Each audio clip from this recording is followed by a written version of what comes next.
Say, birds of a feather flock together. You run around with losers, you will end up a loser. Unconsciously.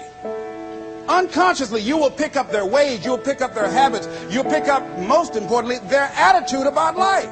If you're around cynical, negative people all the time, you will become cynical and negative.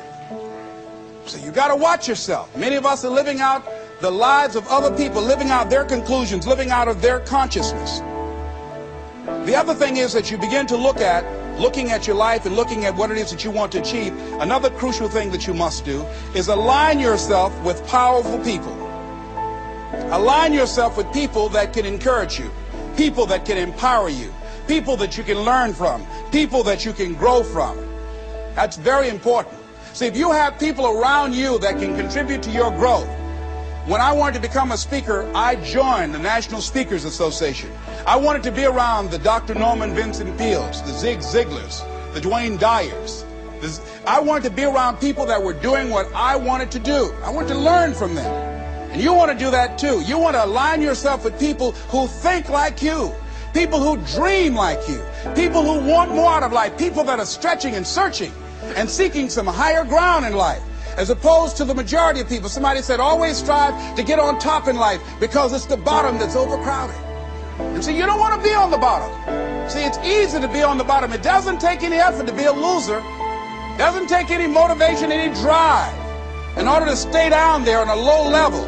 But it calls on everything in you, ladies and gentlemen. You have to harness your will to say, I'm going to challenge myself. Sometimes I have to pull myself out of bed and say, come on, Les. Things I know I should do, I don't do.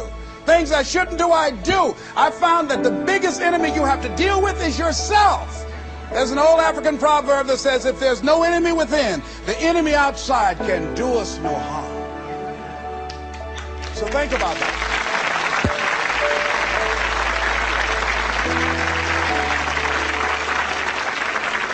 So as you begin to look toward making this your decade, as you begin to look toward making your life different, as you begin to look at yourself, you've got to redefine yourself.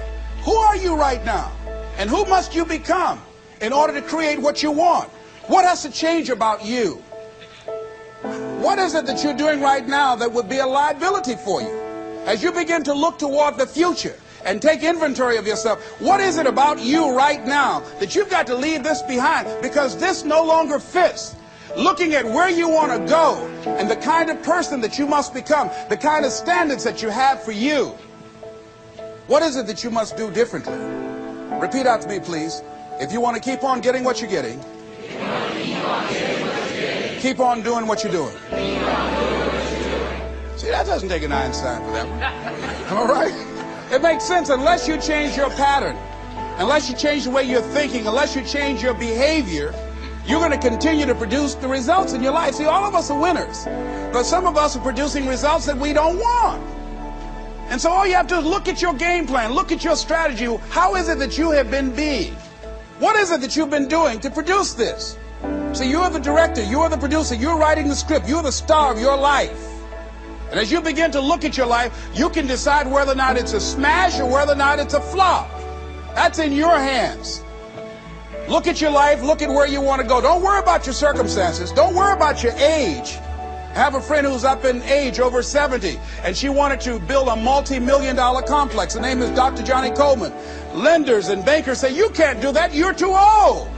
She ignored them. That building now stands, ladies and gentlemen, a multi-million-dollar structure. But there are a lot of people who would have listened to that. There are a lot of people that would not have even gotten to that point. They would have talked themselves out of even going down to the bank to ask for it, because they've already said no to themselves. See, it's time now. If you want to make this your decade, you've got to start saying yes to your life. You've got to start saying yes to your dreams, yes to your unfolding future, yes to your potential, as opposed to saying no. See, 87% of our self-talk is negative. So you've got to make a conscious, deliberate, determined effort to say yes to your dreams. Why not? Why not me? Don't spend time like most people going through life complaining. Don't try and get on talk shows and tell everybody how life has done you wrong. Here's what's happening in the audience. 80% don't care, and 50% glad it's you.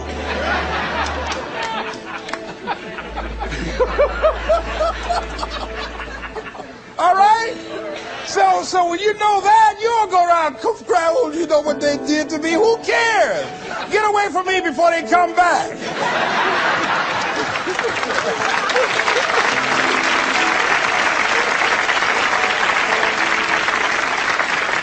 I had a friend of mine that said something that's very important. He said, hey, it doesn't matter what happens to you. The only thing matters, what are you going to do about it?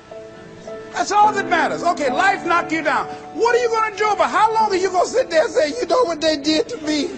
How long? Who wants to hear that racket? Use that energy to get up from there and move on and get on with your life.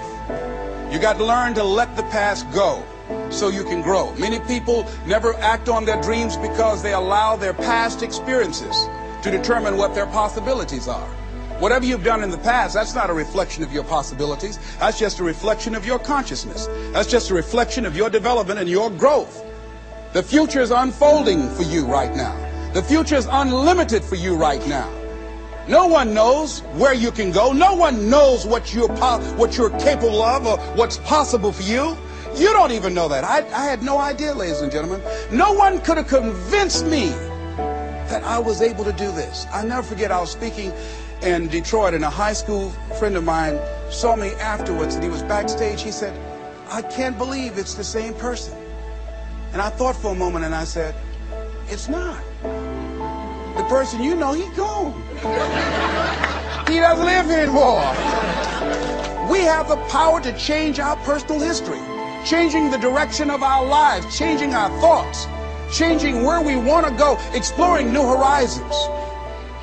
So as you begin to look at this decade and affirming that this is your decade, as you set goals that will make you stretch, that will bring out the best in you, as you begin to remove the negative, toxic people from your life, as you decide to take some chances in life, and that's one of the things that's very important. Viscard said, if you're not willing to risk, you cannot grow. And if you cannot grow, you cannot become your best. And if you cannot become your best, you cannot be happy. And if you can't be happy, then what else is there?